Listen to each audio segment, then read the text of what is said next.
Sais-tu que personne ne peut changer ce que Dieu a choisi? Personne ne change le choix de Dieu. Nous allons répondre à une question qui nous a été posée sur comment ça fonctionne le choix de Dieu. Est-ce que Dieu peut se repentir de son choix? Nous allons commencer par lire les livres de Actes chapitre 9, versets 13 à 15.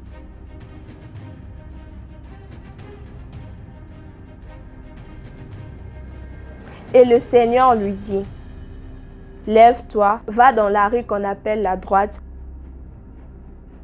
et cherche dans la maison de Judas un nommé Saul de Tarse. Car il prit et il a vu en vision un homme du nom d'Ananias qui entrait et qui lui imposait les mains afin qu'il recouvrât la vue. Ananias répondit: Seigneur, j'ai appris de plusieurs personnes tous les maux que cet homme a fait à tes saints dans Jérusalem. Et il a ici de pouvoir de la part des principaux sacrificateurs pour lier tous ceux qui invoquent ton nom. Mais le Seigneur lui dit: va, car cet homme est un instrument que je choisis pour porter mon nom devant les nations, devant le roi et devant le fils d'Israël. Avec ce que nous venons de lire, ici il s'agit bien de Paul avant qu'il devienne Paul. Donc il s'agit d'abord de Saul avant qu'il devienne Paul. Saul était une personne qui persécutait les enfants de Dieu. C'était une personne qui, lorsqu'on parlait de Jésus, lui n'était pas d'accord. Il persécutait ceux qui cherchaient Jésus. Alors, mais malgré tout ce qu'il faisait, Dieu a porté un choix sur Saul. Et c'est après qu'il devient Paul, l'apôtre Paul. Dieu a porté un choix sur Saul. Déjà, de par le choix que Dieu avait porté, il y avait plusieurs personnes qui avaient choisi le Seigneur Jésus-Christ, qui suivaient le Seigneur Jésus-Christ comme étant leur Seigneur Sauveur. Mais le choix de Dieu est allé en dehors. Alors, il y a eu des gens qui ont dit à Dieu: mais Seigneur, comment est-ce que tu peux choisir une telle personne qui nous persécute, une telle personne qui persécute tes enfants, qui persécute les chrétiens? Mais Dieu n'avait pas changé de choix parce que les gens, même parce que ses propres serviteurs, les personnes qui les craignaient bien avant, étaient venus pour parler contre Paul ou contre Saul.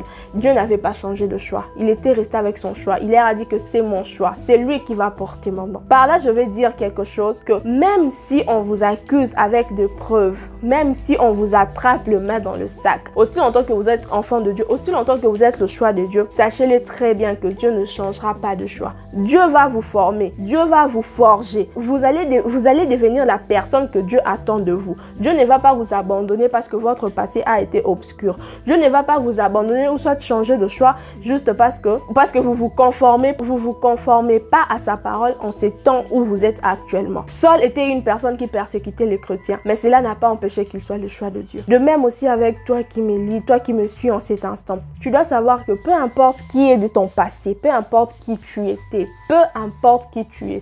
tu ne dois pas laisser les gens, ou soit tu ne dois pas te laisser à toi-même dire que tu n'es pas digne d'être enfant de Dieu, ou dire que tu n'es pas digne de faire ce que Dieu attend de toi. Parce que Dieu ne cherche pas des gens qui sont qualifiés, Dieu ne cherche pas des gens qui ont des atouts, Dieu ne cherche pas les gens qui ont tout. Dieu, il cherche les gens qui ont rien afin qu'il puisse leur donner quelque chose pour qu'ils puissent rester enfants de Dieu. Parce que tu sais, lorsque tu as déjà tout, lorsque tu vois déjà que tu as tout, tu auras tendance à penser que tout ce que tu fais, tu le fais par toi-même, tu le fais par ta force, tu le fais par ta sagesse, ou soit tu le fais par ton intelligence.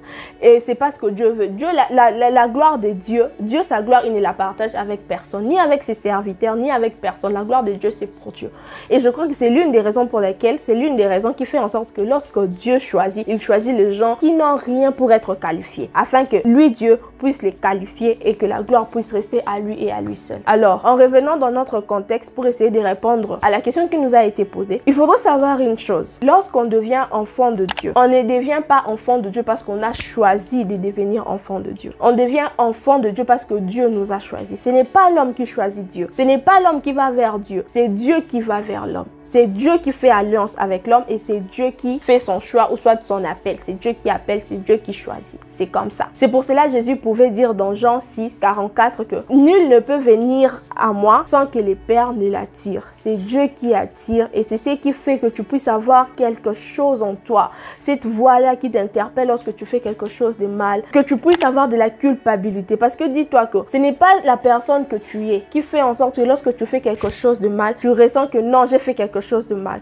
Qui fait en sorte que tu puisses avoir des remords, ce n'est pas toi. C'est l'Esprit de Dieu, c'est la personne de Jésus-Christ en toi qui te montre que cet acte que tu viens de poser n'est pas digne. C'est pour cela qu'il y a des genres, ou soit des types de personnes. On peut voir, il y a des gens, quand il fait le mal, pour lui, il est normal, il est à l'aise. Pourquoi? Tout simplement parce qu'il n'a pas le Saint-Esprit, il n'a pas Jésus en lui. Il n'y a personne qui va lui montrer que ce que tu fais est mal. Il n'y a aucune voix à l'intérieur, il n'y a aucun être, il n'y a aucun esprit qui puisse lui dire que ce que tu fais est mal. Et du coup, il se plaît dans ce qu'il fait. Alors que toi, lorsque tu as Jésus, lorsque tu as le Saint-Esprit, tu vas commencer à sentir que ce que je fais est mal. Ce que je fais est mal.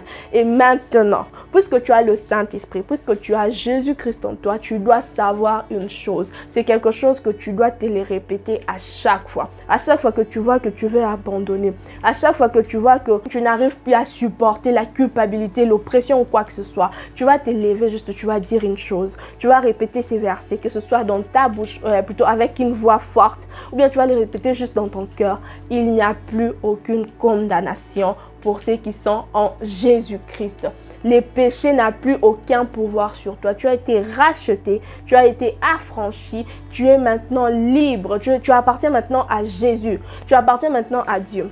Au contraire, si tu vois que tu fais des choses pas bien, même selon l'éthique de l'homme, ou soit spirituellement, tu sens que même quand tu mens, ça ne te fait plus rien. Même lorsque tu voles, ça ne te fait plus rien. Quand tu commets de l'impudicité, ça ne te fait plus rien. C'est là maintenant que tu dois te soucier. Tu dois te soucier. Tu vas dire, mais comment ça se fait que je fais certaines choses, mais tu ne sens plus rien? Tu dois te poser la question, où est passé le Saint-Esprit? Où est passé le Saint-Esprit? Oui, il est où Jésus? C'est Jésus-là qui doit être en moi. C'est lui-là qui doit faire en sorte que je puisse haïr les péchés.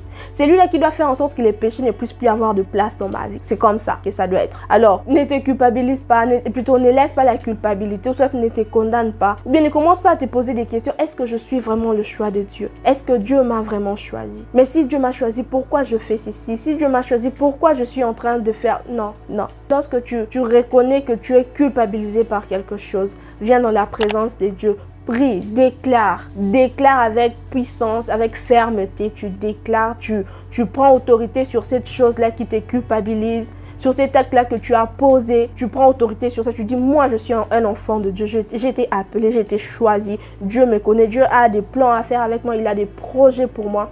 Alors, le péché, peu importe la culpabilité, peu importe, tu n'as plus aucun pouvoir sur moi. Je suis enfant de Dieu, tu entres en prière, tu demandes à Dieu pardon. Tu demandes à Dieu pardon parce que Dieu il dit, si vous reconnaissez vos péchés, que vous les confessez, je suis juste et fidèle pour vous les pardonner. La fidélité de Dieu dure à jamais. Ça dure pour toujours. La fidélité de Dieu n'a pas de fin. Des fois, le péché, ça nous pousse à nous poser des questions lorsqu'on entre au monde. Il y a des fois, vraiment, tu vas sentir de par toi-même que ta vie spirituelle, vraiment, en ce temps-là, ça ne donne pas. Alors, entre en prière, cherche la face de Dieu, surtout n'abandonne pas et surtout ne doute jamais de toi parce que avant que tu penses que ce soit toi, sois-en sûr, ce n'est pas toi, c'est d'abord Jésus et c'est Jésus qui fait que tu puisses penser à tout ça. Que Dieu vous bénisse. Si vous avez été béni, n'oubliez pas de partager la vidéo pour bénir aussi les autres. Entre-temps, nous vous laissons encore une vidéo à gauche de votre écran que vous pouvez encore suivre pour la gloire de Dieu.